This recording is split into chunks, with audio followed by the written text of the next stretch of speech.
Hola, ¿qué tal? Hoy resolveremos un problema de mecánica de fluidos. El problema nos establece que un fluido de densidad de 65 libra-masa sobre pie cúbico fluye en estado estacionario a través de la caja rectangular mostrada, dado que el área 1 es igual a 0.5 pies cuadrados, el área 2 que es igual al área 3, este es igual a 0.6 pies cuadrados, y además de ello nos brinda la velocidad 1 que es igual a 10 pies sobre segundo y la velocidad 2 igual a 20 pies sobre segundo. Determine la velocidad 3. Lo primero que nosotros tenemos que hacer es realizar un volumen de control en el sistema, estableciendo ese volumen de control en las secciones por donde va a pasar el fluido, que en este caso tenemos tres, número 1, 2 y 3. Además de ello, es de suma importancia establecer un sistema coordenado, que ya no lo da el problema. Pero de no ser así, tenemos que establecer este sistema coordenado para, para poder determinar la dirección en la que va un fluido, o en este caso en lo que vamos a analizar nosotros.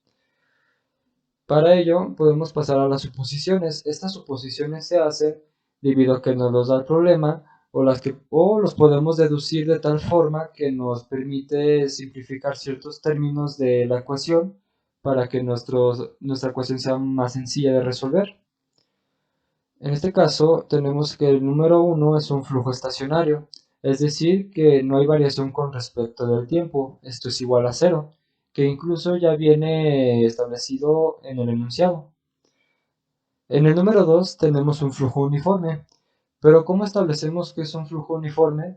Pues en el enunciado nos tendrán que decir si hay un perfil de velocidad, o es decir, se forma un perfil de velocidad, o en el diagrama no lo establece, que en este caso no lo dice, por lo tanto podemos decir que es un flujo uniforme. Y un flujo uniforme implica que no hay variación de la velocidad con respecto a un área, que aquí tenemos pues estas tres. Es decir, que en este área la velocidad es uniforme, en esta área 2 también es uniforme y en esta área 3 pues también es uniforme. Entonces por eso es un flujo uniforme. En el punto número 3 tenemos que es un flujo incompresible, es decir, que la densidad es constante. Por lo tanto, podemos pasar a nuestra ecuación de gobierno, que es la conservación de la masa. Esta establece que cero es igual a la variación con respecto del tiempo de la integral del volumen de control por la densidad, por el diferencial de volumen, más la integral de la superficie de control de la densidad, el vector velocidad, por el vector diferencial de área. En este caso establecí que este término es cero por la suposición número 1, es decir, un flujo estacionario. Entonces, nosotros tenemos que cero es igual a la integral de la superficie de control de la densidad por el vector velocidad por el vector diferencial de área. En este caso sabemos que tenemos tres secciones por la cual va a pasar un fluido. Por lo tanto, tenemos estas tres integrales, en las cuales cada una de ellas tenemos la densidad por el vector velocidad punto por el vector diferencial de área. Esta vendría siendo nuestra ecuación número 1. Pero antes de pasar a resolverlo, tenemos que examinar cada uno de estos términos. En este caso realicé pequeños diagramas de lo que vienen siendo las secciones para poder establecer el signo que nos da en cada uno de ellos. En el caso número 1, y es de suma importancia establecer que el vector área siempre va a ir hacia afuera de la superficie, que en este caso es en esta línea punteada en color rojo. Y en este caso el vector velocidad va a ir hacia adentro.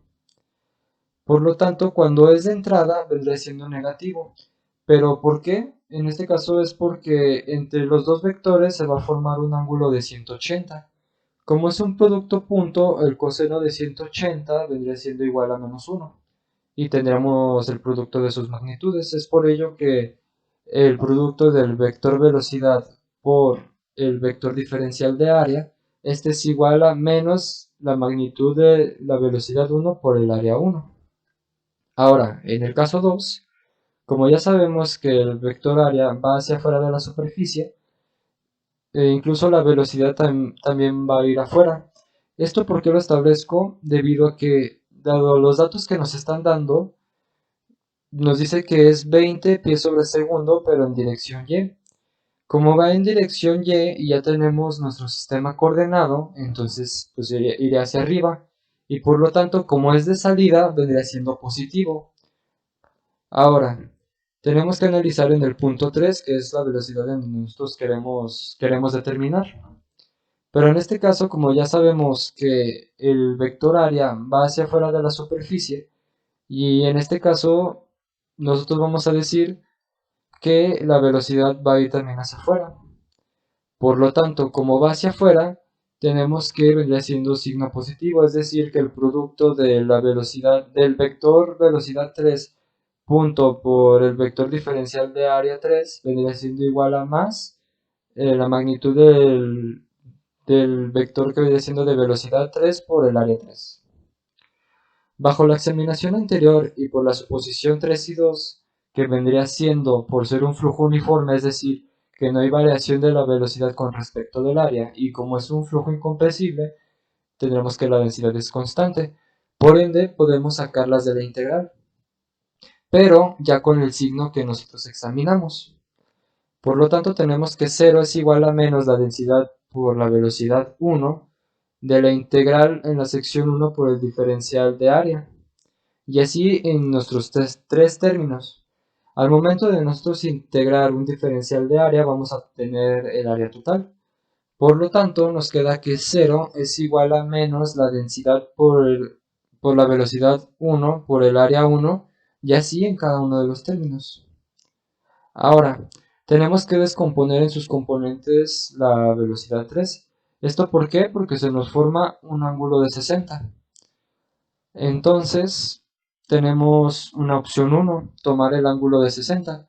Si tomamos el ángulo de 60, para x tenemos que la velocidad 3 se va a multiplicar por el seno de 60. Y para y tendríamos que la velocidad 3 vendría siendo por el coseno de 60.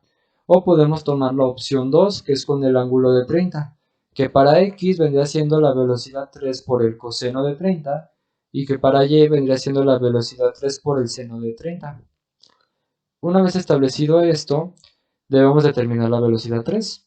Como ya tenemos nuestra ecuación número 1, tenemos que despejar la velocidad 3, que en este caso es velocidad 3 igual a la densidad por la velocidad 1 por el área 1 menos la densidad por la velocidad 2 por el área 2 sobre la densidad por el área 3. Aquí vamos a separar estos términos de tal forma que vamos a poder eliminar lo que vendría siendo la densidad. Ahora nos quedaría que la velocidad 3 es igual a la velocidad 1 por el área 1 sobre el área 3 menos velocidad 2 área 2 sobre área 3.